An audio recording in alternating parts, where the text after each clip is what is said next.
All right, let's talk about the latest book that I finished here, North of Ordinary by Sue Aikens, Life Below Zero. If you are a fan of the hit TV show that was on a Nat Geo show, I think it was on Discovery, you could probably find it anywhere these days, although it's recently been canceled. They're not doing any more seasons of it. Sue Aikens was one of the stars of that show. So North of Ordinary is her memoir. The little subtitle here is How One Woman Left It All Behind for Wilderness and Wonder in Alaska's Frozen Frontier. And I think if you've seen the show, you would certainly agree that that's who she is and what she has done. Let's talk a little bit about what the book is. It's her story. It's a memoir, obviously. It talks about sort of her life and her journey, which is incredible in some ways. There's a lot of parts of it that I would say are probably pretty controversial. And so I'll talk a little bit about that. But, the book promises to talk about all of it, right? It's how she sort of left it all. And I do think that you get that in this book. So early on in her life, she was actually raised in Illinois, born in Chicago, I'm pretty sure. And when she's roughly 12 years old, her mom takes her up to Alaska. They have one of their siblings there.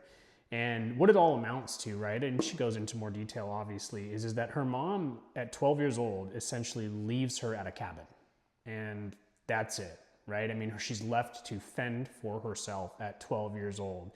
And when you read the book, she does. Obviously, she does that. She survives. But it also is kind of strange in that it wasn't that big of a deal to Sue at the time. She just sort of was ready to do it. She knew how to survive at 12 years old. And that part was sad, obviously, in a lot of ways. Also incredible that she was able to do it. I think of myself at 12 years old, no chance would I be able to do that. But anyways, that's kind of the beginnings, right? She's 12 years old. She starts off and she has to survive on her own. She does. She ends up finding her own cabin, essentially putting herself through school. Of course, she meets people along the way. This isn't recent, right? When she was younger, this was 40, 50 years ago, so times were different. But still, she survived, starting at 12 years old on her own. And then as she grows up, she, like a lot of people, meets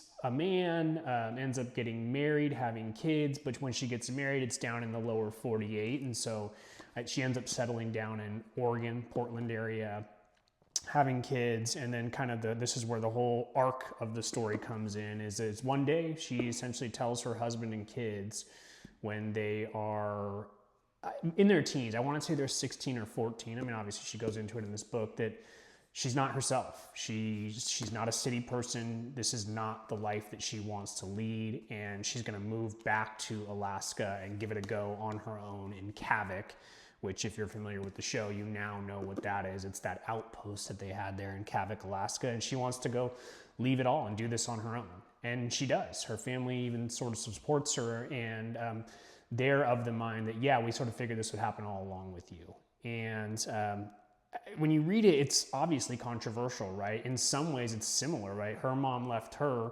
She's a mom leaving her kids in different circumstances, right? She actually tells them, and they still communicate and talk and even visit her, but controversial, right? I was telling my wife about this, and she's like, there's no way. That's the most, there's no way that I could ever leave my kids. And I would agree with that. I think when you have kids, you've already made a choice, right? You can't leave them. However, I do think it makes for an interesting conversation, right? If you're talking, like, what is life all about? Are you supposed to find happiness? Are you supposed to leave that life is short, right? And so she chooses to leave it all and go find herself in the Alaskan frontier, or even rediscover herself. I do think there is some, that is a part of life, I guess I would say, is that everyone has to find their self. And she could not be herself down in the lower 48. She likes solitude.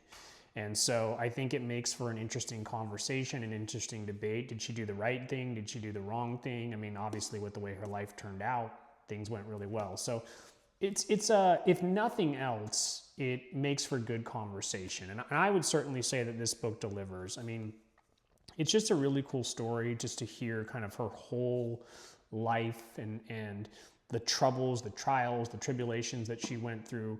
Obviously, you know a little bit more about her because she became famous on a TV show, but that was more happenstance. She would have clearly still lived the same life had that show never been around.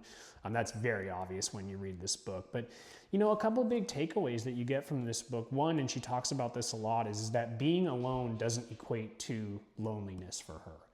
I agree with that. I think a lot of people get to this point in their life. It's kind of, a lot of ways, kind of that midlife crisis that a lot of us get to, is that you go through this lonely period that doesn't always have to equate to loneliness. And unfortunately, a lot of people are afraid to do that because they're afraid of being lonely.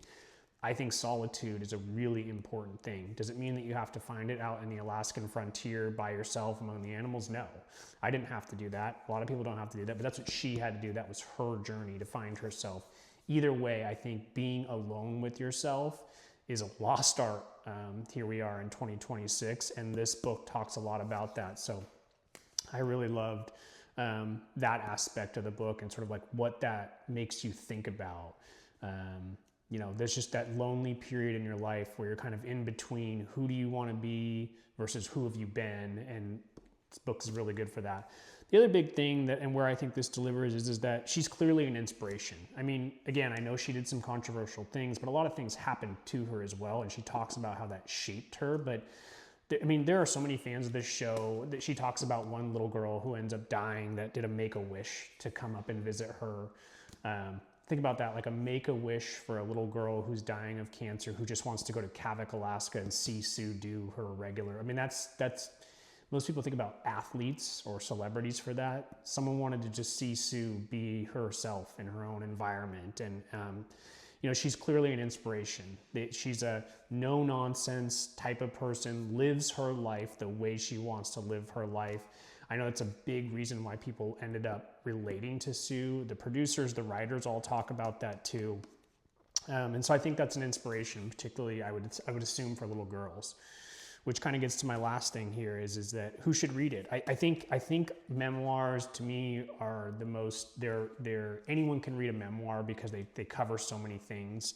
But I think if you're a fan of the show, you're going to like this book. I think if you are someone who's younger, trying to figure yourself out, I think this book will serve as inspiration.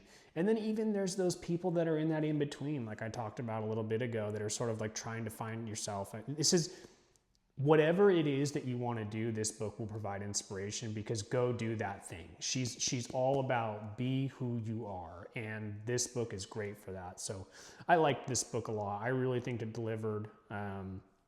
I did not watch all of the episodes. I had not seen a show in years now, but I just remembered her. And so when I saw the book, I just thought it would be cool, and it absolutely delivered. So something for everyone in this book. I would certainly recommend reading North of Ordinary by Sue Aikens. That's my review here. So thanks for watching. Appreciate it. If you have any questions, leave them in the comments.